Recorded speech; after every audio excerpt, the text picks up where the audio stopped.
नमस्कार, SBT news में आपका स्वागत है। पेश है 4 दिसंबर बुधवार दोपहर 1:15 बजे राजस्थान की 15 बड़ी खबरें। सबसे पहले एक नजर डालते हैं आज की हेडलाइंस पर। पंजाब के पूर्व डिप्टी सीएम बादल पर फायरिंग, बाल बाल बचे। सरकार ने पेंशनधारियों के लिए जारी किए 1000 करोड़। राजस्थान में कल से थोड़े तेज हो सकते हैं सर्दी के तेवर। Femina Miss India Shivankita Dixit digital arrest रही। राजस्थान में खून की दलाली करने वाले फर्जी डॉक्टर और दलालों पर कार्रवाई के आदेश जारी।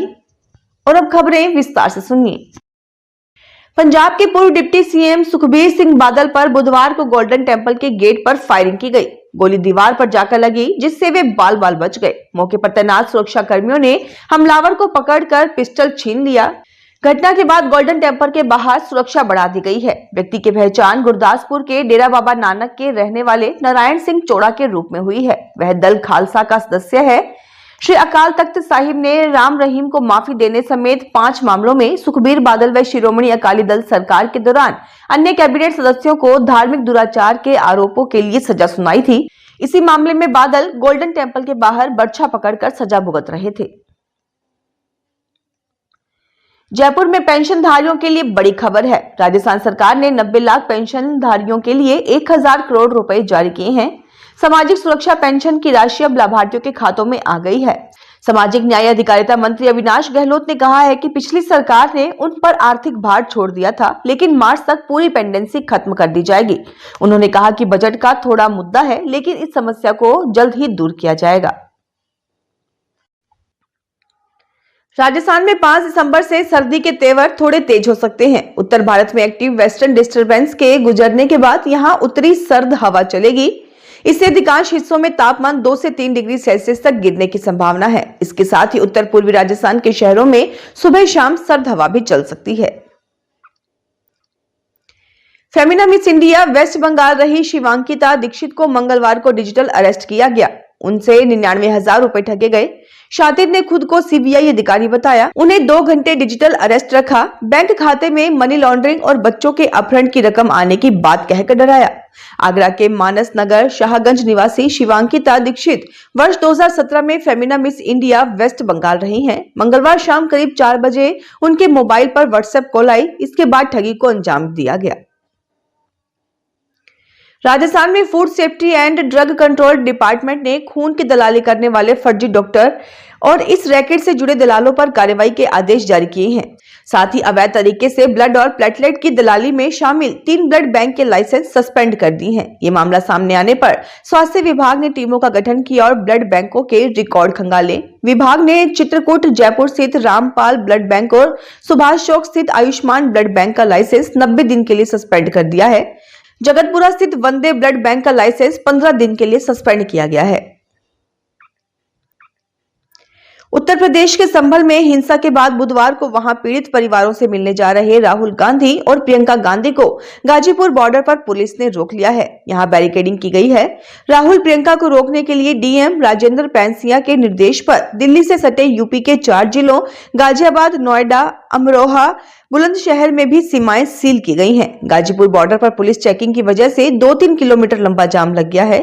संभल में कोर्ट के आदेश पर 24 नवंबर को जामा मस्जिद का सर्वे किया जा रहा था। इस दौरान हिंसा भड़क गई थी, जिसमें गोली लगने से 4 युवकों की मौत हो गई थी। हिमाचल प्रदेश की ऊंची चोटियों पर मंगलवार शाम व रात में हल्का हिमपात दर्ज किया गया है। चंबा के मणिमहेश, लाहौल स्पीति के रोहतांग, कुंजम दर्रा, बारालाचा और शिंकुला दर्रे पर बर्फ के फाहे गिरे। इसके बाद मनाली लेह सड़क वाहनों के लिए बंद कर दी गई है। मौसम विभाग आईएमडी की माने तो इस बार पूरे विंटर सीजन नॉर्मल से कम बारिश बर्फबारी होगी। इससे पहले मानसून सीजन में नॉर्मल से 19% कम और पोस्ट मानसून सीजन 1 अक्टूबर से 3 दिसंबर में भी सामान्य से 98% कम बादल बरसे हैं। राजस्थान में राज्य सरकार की योजना के तहत मिलने वाले हाइब्रिड सब्जियों के बीज मिनी कट इस साल किसानों को नहीं दिए जाएंगे, जबकि पिछले गत साल हाइब्रिड सब्जियों की खेती के लिए प्रदेश के 20 लाख किसानों को खरीफ, रबी व जायद समेत तीनों सीजन के लिए 3 लाख हेक्टेयर से ज्यादा रकबे में सब्जियों की बुआई के लिए निःशुल्क बीज मिनी किट वितरित किए गए थे। इस बार बजट घोषणा में ये नहीं होने से बीज नहीं दिए जाएंगे। राष्ट्रीय खाद्य सुरक्षा योजना के तहत राजस्थान के चयनित सभी लाभार्थियों को ई-केवाईसी की अंतिम तिथि 31 दिसंबर कर दी गई है। खाद्य एवं नागरिक आपूर्ति मंत्री सुमित गोदारा ने बताया कि सर्वोच्च न्यायालय एवं भारत सरकार के निर्देशों की अनुपालना में लाभार्थी उचित मूल्य की दुकान पर व्यक्तिशः जाकर ई-केवाईसी करवाना सुनिश्चित करें। ई-केवाईसी नहीं करवाने वाले लाभार्थियों के नाम खाद्य सुरक्षा सूची से हटा दिए जाएंगे। राजस्थान सिविल सेवा अपील अधिकरण ने जिला परिषद अलवर के परियोजना अधिकारी लेखा हनुमान प्रसाद कलावत व सहायक लेखा अधिकारी प्रथम ज्ञान सिंह नैनावत को निलंबन करने के आदेश पर रोक लगा दी है। ग्रामीण विकास विभाग की ओर से 21 नवंबर को एक आदेश जारी कर दोनों अधिकारियों को निलंबित करा दिया गया था। स्थगन आदेश में विभाग को नोटिस जारी कर 4 सप्ताह में जवाब देने के लिए कहा गया है। जयपुर के व्यापारी को 3 दिन तक डिजिटल अरेस्ट कर 90 लाख रुपए की ठगी करने के मामले में कमिश्नरेट की विशेष अपराध एवं साइबर क्राइम पुलिस ने 3 बदमाशों को पकड़ लिया। गिरफ्तार आरोपी गोगराज मेघवंशी उर्फ डेविड गांधीनगर किशनगढ़, दिनेश कुमार मीणा उर्फ दीनू मदनगंज किशनगढ़ व रवि मीणा उर्फ रोमन कोतवाली चित्तौड़गढ़ के रहने वाले हैं। उनके खिलाफ व्यापारी राजेंद्र कुमार महेश्वरी ने कमिश्नरेट के विशेष अपराध एवं साइबर क्राइम थाने में रिपोर्ट दर्ज करवाई थी। राजस्थान में सरकारी स्कूलों के बाद अब आंगनबाड़ी में पढ़ने वाले बच्चों को भी सरकार दूध पिलाएगी। इसे लेकर भजनलाल सरकार जल्द ही मुख्यमंत्री अमृत आहार योजना शुरू करने जा रही है। योजना के तहत सप्ताह में 3 दिन आंगनबाड़ी केंद्रों पर बच्चों को दूध उपलब्ध करवाया जाएगा। राज्य में करीब 60,000 आंगनबाड़ी केंद्र है। सरकार 15 दिसंबर को अपनी पहली वर्षगांठ पर इस योजना को लागू कर सकती है। इस योजना पर सरकार 200 करोड़ रुपए खर्च करेगी। राजस्थान निर्वाचन आयोग चुनाव कार्य से जुड़े अधिकारी कर्मचारियों का सम्मान करने का नवाचार करने जा रहा है। इस संबंध में 15 दिसंबर तक आवेदन मांगे गए हैं। निर्वाचन आयोग के अनुसार चुनाव के दौरान जिम्मेदारी, संवेदनशीलता और नवाचार युक्त कार्य करने वाले अधिकारियों कार्मिकों को राष्ट्रीय मतदाता दिवस के अवसर पर राज्य स्तर पर सम्मानित किया जाएगा। इसके लिए मुख्य निर्वाचन अधिकारी नवीन महाजन ने पुरस्कार के लिए कार्मिकों की चयन प्रक्रिया को अधिक सुगम और पारदर्शी बनाया है। 1 जनवरी से 31 दिसंबर 2024 की अवधि में निर्वाचन संबंधी उत्कृष्ट कार्य करने वाले अधिकारियों तथा कार्मिकों को राष्ट्रीय मतदाता दिवस के अवसर पर 25 जनवरी को सम्मानित किया जाएगा। चित्तौड़गढ़ जिले में उर्वरकों की अनियमितता की जांच के लिए कृषि विभाग के उर्वरक निरीक्षकों ने विभिन्न कृषि आदान विक्रेताओं के यहां निरीक्षण किया। इस दौरान 12 फर्मों को कारण बताओ नोटिस जारी किए गए। संयुक्त निदेशक कृषि विस्तार दिनेश कुमार जागा ने बताया कि संतोषजनक जवाब नहीं आने पर इन फर्मों के विरुद्ध सख्त कार्रवाई की जाएगी। आगामी 3 दिवस में प्रत्येक कृषि आदान विक्रेता का निरीक्षण किया जाएगा।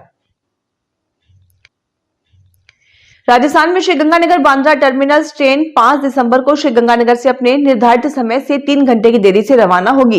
रेलवे ने इस संबंध में सूचना जारी की है। उत्तर पश्चिम रेलवे के CPRO कैप्टन शशि किरण के अनुसार रेलवे द्वारा अजमेर मंडल के मदार पालनपुर रेलखंड के बीच सरोत्रा स्टेशन पर ब्रिज संख्या 826 पर RCC ब्लॉक डालने का काम किया जा रहा है। ऐसे में रेल यातायात प्रभावित हुआ है।